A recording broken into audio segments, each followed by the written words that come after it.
میرے بھائیوں، یہ پولیس رات کا ذکر قرآن میں بھی اشارتاً موجود ہے۔ سورہ مریم کے اندر آپ کو 71 نمبر آیت مل جائے گی، پارہ نمبر 16 کے اندر۔ اعوذ باللہ من الشیطان الرجیم، بسم اللہ الرحمن الرحیم۔ وَإِن مِّنكُمْ إِلَّا وَارِدُهَا، اور کوئی بھی تم میں سے ایسا نہیں ہے مگر یہ کہ اسے دوزخ سے گزرنا پڑے۔ كَانَ عَلَى رَبِّكَ حَتْمًا مَّقْضِيًّا، یہ تمہارے رب کی طرف سے تقدیر میں شدنی بات ہے، یہ ڈیسٹنی تمہارے لیے مقرر ہے کہ تم سب کو آگ کے اوپر سے گزرنا پڑے گا۔ چاہے کوئی جن ہے، انسان ہے، وہ پیغمبر ہے، صحابی ہے، تابعی ہے، نیک ہے، بد ہے، سب کو ایک دفعہ گزرنا پڑے گا۔ پھر کیا ہوگا؟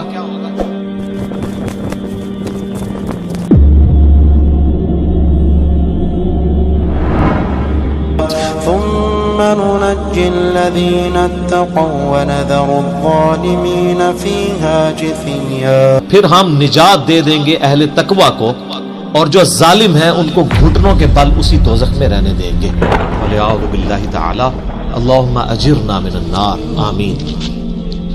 بخاری مسلم میں کئی ایک احادیث ہیں پولیس رات کے حوالے سے۔ ایک وہ حدیث جو بخاری اور مسلم دونوں میں موجود ہے۔ اللہ کے محبوب صلی اللہ علیہ وآلہ وسلم فرماتے ہیں کہ قیامت والے دن اللہ تعالیٰ جہنم کے دونوں سروں پہ ایک پل رکھے گا، یعنی جہنم کو پار کرنے کے لیے ایک بہت بڑا پل رکھے گا۔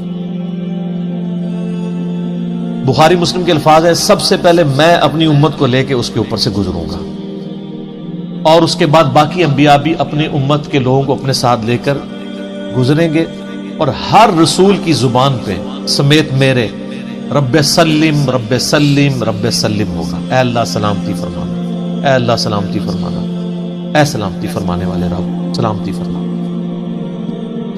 اب نماز کے بعد بھی مسلم شریف میں دعا ہے نا، اللہم انت السلام ومنک السلام تبارک یا ذا الجلال والاکرام، سلامتی۔ اور نبی الاسلام فرماتے ہیں یہ کلام بھی صرف انبیاء کر رہے ہوں گے، انبیاء کے علاوہ کسی کو کلام کرنے کی اجازت بھی نہیں ہوگی۔ آپ ویسے کہتے رہیں کہ ہمارے بزرگ جو ہیں وہ پھڈا ڈال کے بیٹھ لیں گے کہ میں اپنے مرید لے کے جانے لیں گے۔ بخاری مسلم کہتی ہے کہ انبیاء کے علاوہ سب کی زبانیں ہوں گی گونگ، سوائے اس کے کہ وہ کہیں گے رب سلم رب سلم رب سلم۔ پھر نبی الاسلام فرماتے ہیں کہ بخاری مسلم کے الفاظ ہے کہ جب لوگ پولیس رات سے گزر رہے ہوں گے نا، تو پولیس رات کے دونوں جانب آنکڑے لگے ہوئے ہوں گے، جس طرح کے کانٹے ہوتے ہیں، اور وہ گزرنے والوں کو زخمی کر رہے ہوں گے، اور اٹھا اٹھا کے مجرمین کو دوزخ میں پھینک رہے ہوں گے۔ جیسے کرین کی آپ سمجھیں کہ وہ آگے کرین سے وہ چیزیں اچک کے پھینکی جاتی ہیں نا، تو نبی علیہ السلام فرماتے ہیں اس طرح وہ اچک کر جہنمیوں کو اس پل سے گزرتے ہوئے اچک کر پھینک رہے ہوں گے جہنم میں۔ اور نبی علیہ السلام نے یہ بھی فرمایا، بخاری مسلم کے الفاظ ہیں کہ ہر شخص اپنے اعمال کے مطابق گزر رہا ہوگا۔ کوئی سورین کے بل گھسٹتا ہوا جا رہا ہوگا، آپ سر اس منظر کو امیجن بھی نہیں کر سکتے۔ یہاں تو کہتے ہیں لوگ جو کچھ بھی ہے تیرے محبوب کی امت سے ہے، تو وہ امت کون سی ہے جو گزر رہی ہوگی؟ وہ آپ ہی لوگ ہیں، ہم لوگ ہی ہیں۔ اللہ تعالیٰ سلامتی کے ساتھ ہمیں گزار دیں، آمین۔ آپ علیہ السلام فرمایا کہ بعض لوگ جو ہیں وہ یعنی تیز رفتاری سے گزر رہے ہوں گے، بعض گھسٹ کے اپنے اعمال کے مطابق گزر رہے ہوں گے، اور پھر لوگ کٹ کے دوزخ میں گر رہے ہوں گے۔ بخاری مسلم کے الفاظ ہیں، اس پل سے کٹ کے دوزخ میں گر رہے ہوں گے، پھر وہ دوزخ میں رہیں گے یہاں تک کہ اللہ تعالیٰ ان کے لیے کوئی فیصلہ فرما دے۔ وَلِعَوْذُ بِاللَّهِ تَعَالَى، اللہ تعالیٰ کی پناہ۔ اللہم اجرنا من النار، آمین ثم آمین۔ صحیح مسلم میں ایک حدیث ہے، ابو سعید خدری کہتے ہیں کہ ہمیں یہ بات بھی پہنچی ہے کہ وہ پل جو ہے وہ تلوار کی دھاڑ سے زیادہ تیز اور بال سے زیادہ باریک ہوگا۔ یہ الفاظ بالکل صحیح ہیں صحیح مسلم کے اندر۔ اس پل سے تو کوئی بندہ بھارت کے ساتھ بھی نہیں گزر سکتا، کوئی چائنی بھی نہیں گزر سکتا، وہ جو تو یہ اس کے اوپر سے گزرنا ایک معجزے والا معاملہ ہی ہوگا جس کو اللہ تعالیٰ نجات دے گا۔ اور یہ جو میں نے آیت پڑھی نا سورہ المریم کی آیت نمبر 71، اس کے کانٹیکسٹ میں کتاب التفسیر چیپٹر میں امام ترمذی اسی آیت کو ہیڈنگ بنا کے نا اس کے نیچے ایک حدیث لے کے آیا ہے.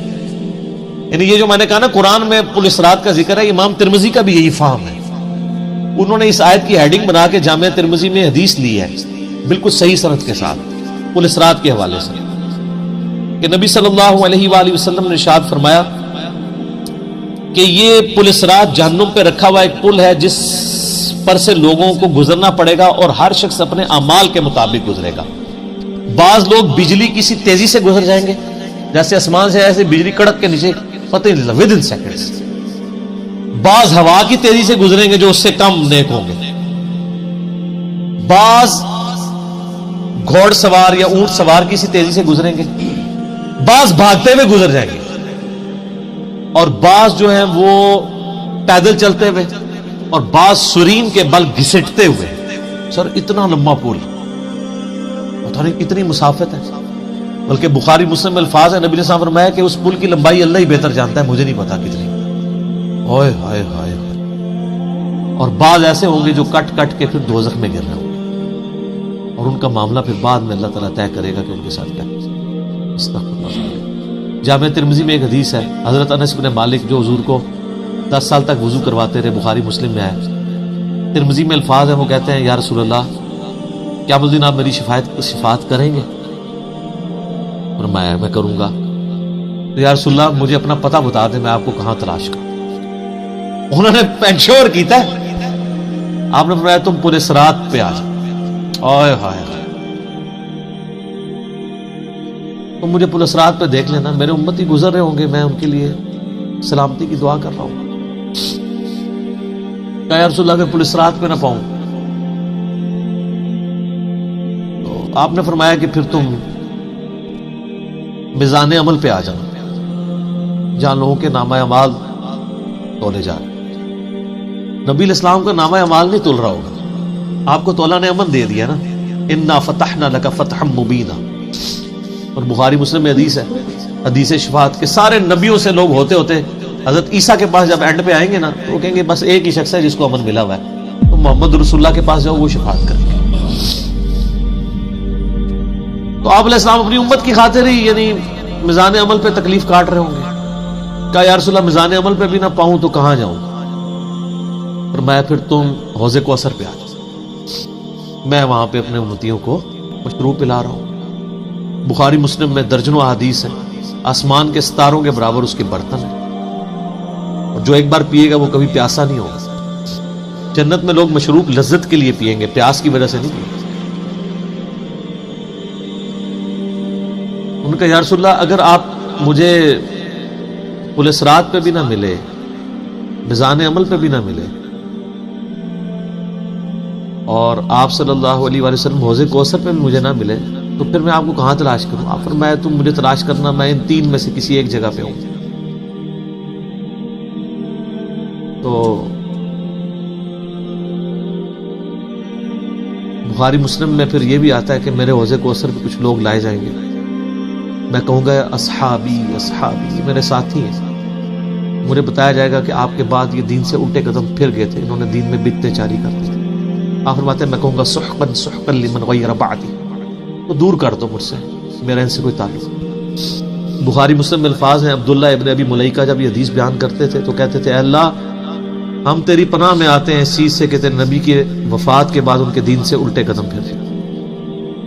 یہ وہی لوگ ہیں جو حضور کی وفات کے بعد مرتد ہو گئے تھے، مسلمہ کذاب کے ساتھ مل گئے، منکرین زکوٰۃ میں شامل ہو گئے، سیدنا ابوبکر کے خلاف کھڑے ہو گئے. اور یہ صرف قانوناً صحابہ کے بارے میں صرف یہ حدیث نہیں ہے، عام امتیوں کے بارے میں الگ سے حدیثیں ہیں بخاری مسلم. یہ نہ سمجھیں کہ پچھلے لوگوں کے لیے، قیامت تک کے لیے جن لوگوں نے دین میں بدعتیں جاری کی ان کے لیے حدیثیں ہیں، اس میں امتی کے الفاظ بھی ہیں، وہ بھی بخاری مسلم ہیں. اور امت کیا کر رہی ہے؟ صحیح مسلم میں حدیث ہے، نبی الاسلام ایک دن اتنا روئے اور ساتھ ساتھ آیتیں پڑھ رہے ہیں قرآن کی. پہلے آپ نے سورہ ابراہیم کی وہ آیت پڑھی جس کا ترجمہ یوں ہے کہ ابراہیم علیہ السلام کہتے ہیں اے اللہ شیطان نے کتنے لوگوں کو بہکا دیا، تو جو شیطان کے رستے پہ چلا میرا اس سے کوئی تعلق نہیں، یعنی اعلان برات کر دیا اپنے ماننے والے. پھر آپ نے سورہ مائدہ کی وہ آیات پڑھی جس میں حضرت عیسیٰ علیہ السلام کی اور اللہ کی قیامت کے دن گفتگو ہوگی.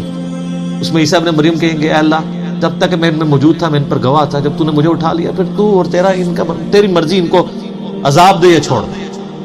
اعلان برات. حضور نے کہا کہ یا اللہ ابراہیم نے بھی اپنی امت سے اعلان برات کر دیا, عیسیٰ نے بھی کر دیا, لیکن میں کہتا ہوں میری امت. صحیح مسلم کے الفاظ ہیں, حضرت جبرائیل علیہ السلام آئے اور کہا کہ اللہ نے مجھے آپ کی طرف بھیجا ہے اور کہا کہ میرے محبوب سے پوچھو کہ اس کو وہ کون سی چیز ہے جو غم زدہ کر. حالانکہ اللہ کو سب کچھ پتا تھا. آپ نے فرمایا میری امت. تو جبرائیل علیہ السلام نے پھر اللہ کی طرف سے بشارت دی کہ نبی علیہ السلام کو کہ اللہ تعالیٰ فرماتا ہے کہ اے نبی آپ غم زدہ نہ ہو, ہم آپ کو آپ کی امت کے معاملے میں قیامت والے دن رسوا نہیں کریں گے. تو سبحان اللہ تو ہم پڑھتے ہیں لیکن ہمارے ایسے کرتوت نہ ہو کہ سحقن سحقن لمن غیر آبادی نہ ہو جائے کہیں, سحقن سحقن لمن بدل آبادی نہ ہو جائے کہیں. یہ بھی تو چانسز ہے. استغفر اللہ واتوب الیہ. نبی علیہ السلام نے تو اپنی محبت کا حق ادا کر دیا. اور مسلم شریف میں حدیث ہے قیامت کا دن وہ ہے کہ جب ابراہیم علیہ السلام بھی میری طرف متوجہ ہوں گے.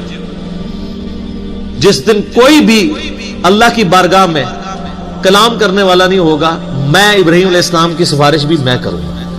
حضور کی سفارش کے بعد انبیاء کو بولنے کا موقع ملے گا. اسی پہ وہ اعلیٰ حضرت کا شعر ہے نا, وہ جہنم میں گرا ان سے جو مستغنی ہوا, ہے خلیل اللہ کو حاجت رسول اللہ. بل ہم شعر کہہ سکتے ہیں, ہم محبت کے لیے نعرے مار سکتے ہیں, لیکن نبی علیہ السلام نے جو امت کو تعلیمات دی تھیں حجۃ الوداع کے موقع پر, غدیر خم کے موقع کے اوپر, امت نے کسی ایک وصیت کا بھی پاس نہیں. ابھی ایک دردناک ٹاپک ہے, جتنی مرضی بات کی جائے نہ ختم ہونے والی ہے. بس اس کو اسی پہ کنکلوڈ کرتے ہیں کہ اللہ تعالیٰ قیامت والے دن ہمیں اپنی رحمت کاملہ سے اپنے محبوب صلی اللہ علیہ وآلہ وسلم کی شفاعت کے ساتھ قیامت کی ساری ہولناکیوں سے بلا حساب و کتاب جنت میں داخلہ عطا فرمائے. آمین ثم آمین.